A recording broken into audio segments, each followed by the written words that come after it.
Peggy 12.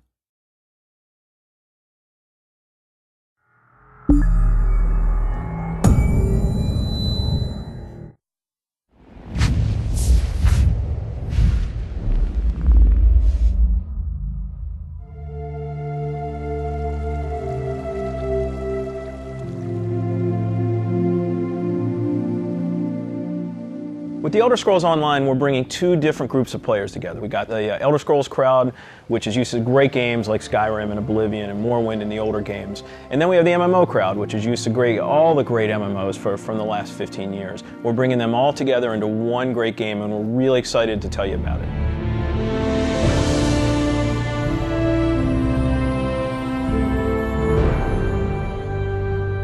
Elder Scrolls Online, everything you need to know about it is right in the name. It's Elder Scrolls, but it's online.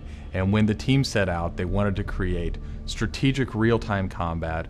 We wanted to create a lot of world immersion. We wanted to create a landscape that was rewarded exploration. But all of that had to be brought together with really great social systems. So Elder Scrolls Online, it's set 1,000 years before Skyrim. And not only is it 1,000 years before Skyrim, but it draws on all the legends and everything that you've read about in the books that you find in Elder Scrolls games. So we've got 20 years of lore to draw upon. We made sure that Morrowind, Cyrodiil, and Skyrim feel like they do in Elder Scrolls 3, 4, and 5. The art style is right in line with those titles. Now you can explore all of Tamriel. You can return to places that you've seen before, and you can explore new places that you've never been.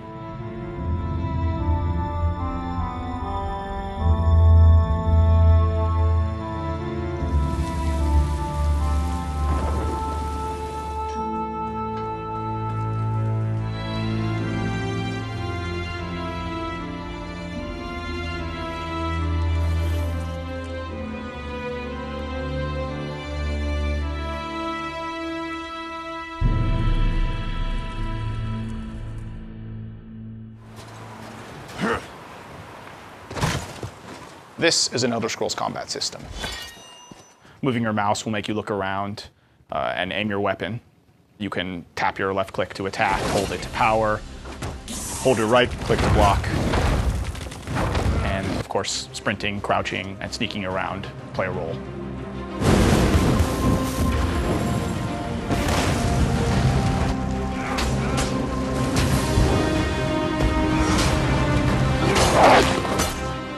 All of our characters are designed so that hundreds of them can be on screen at one time. You're going to have lots of customization options to make your character look unique. You'll find Dwarven armors, Daedric armors, Elven armors, basically all the types of armor styles and customization options that you expect from an Elder Scrolls game and the Elder Scrolls lore. By far the worst experience of any online game is at its launch, when you're trying to find your friends, you can't find people, you create a character on one shard, and then you find out everyone else is on another shard, and you have to move. That experience is not good.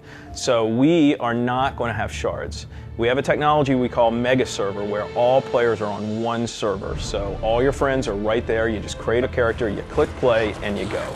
The game is smart about where to put you. It puts you in game spaces with your friends, with your guildmates. It's a way to be connected with everyone, and the game figures out where to put you.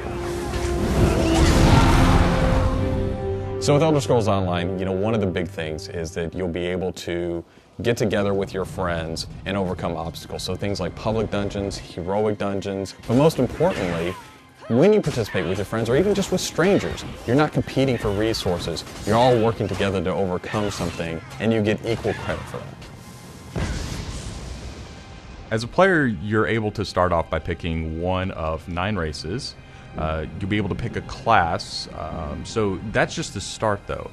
From there, all of the choices you make with quests, all of the choices you make in which abilities you choose, which weapons you use, which armor you use, really help make your character stand out in the world. The basis for the customization system in Elder Scrolls Online is that you can use whatever weapon or armor type you actually want to use. You can play as a heavy armor character who's a tank, with bow, or you can play as a mage who uses a two-handed weapon, or you can play as a sneaky guy who runs around healing people. With the combination that you selected out of what armor type you use, what weapon type you use, and what class you use, really creates a unique character experience for you. One of the things you're going to be able to do that's going to make you stand out is you have perks. For instance, perks allow you to become a werewolf or a vampire, or maybe even have special pets. But it's not just about that. There are other things like how you increase your stamina, how you increase your magic, or how you increase your health that really take you from your initial class choice, and it makes you stand out because you're saying, these are the things that are important to me. This is the way I want to play. This is the role I want to take in combat.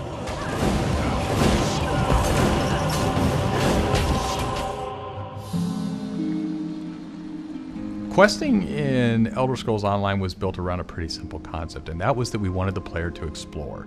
And we wanted, when the player explored, for them to be able to see something around a corner and say, oh, well, I was on this quest, but now I see something over there that's really interesting. And so they had this decision point of, you know, which thing do I do next? And that's really where we want the player to go. It's not what do I do next, it's which one of these things do I do next. The way a player finds quests in our game is really through exploration. As they wander around the world, we have an on-screen compass, and that really points out the areas of opportunity or points of interest to the player. When the player finds a point of interest in the world, this is really where all of our story content is. And they're an opportunity for the player to make a change in the world. And a really good example of that is there's a werewolf invasion.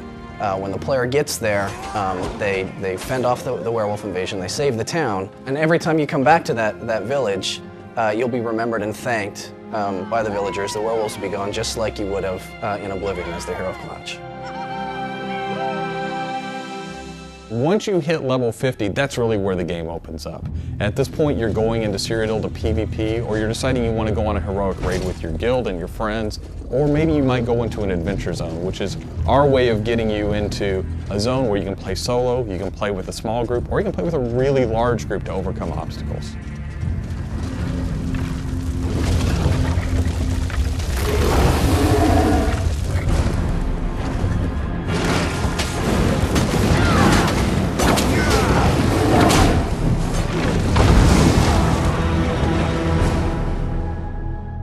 PvP in Elder Scrolls Online is focused around taking various structures in Cyrodiil.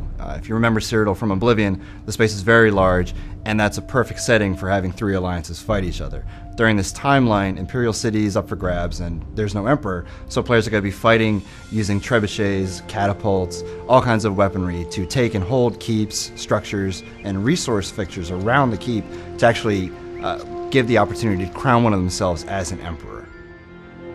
It's really important to us that, PvP isn't just a veteran game. It's got to be something that people can do from the very beginning, because you want to be comfortable in getting into this. So we make sure that everybody is on equal footing. So even at level 10, you can go into our PvP area and really have a great experience and a good time.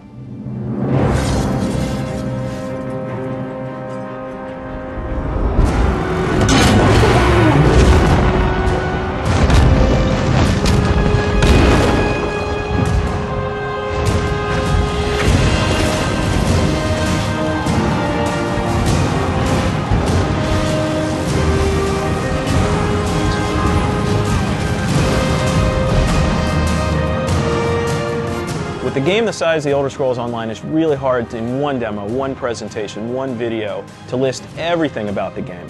So what you've heard today are the basics. Over time, we're going to go into more depth in everything you've heard about today, and then all the other systems which we haven't talked about yet. All these elements are going to come together and make Elder Scrolls Online the next great online RPG.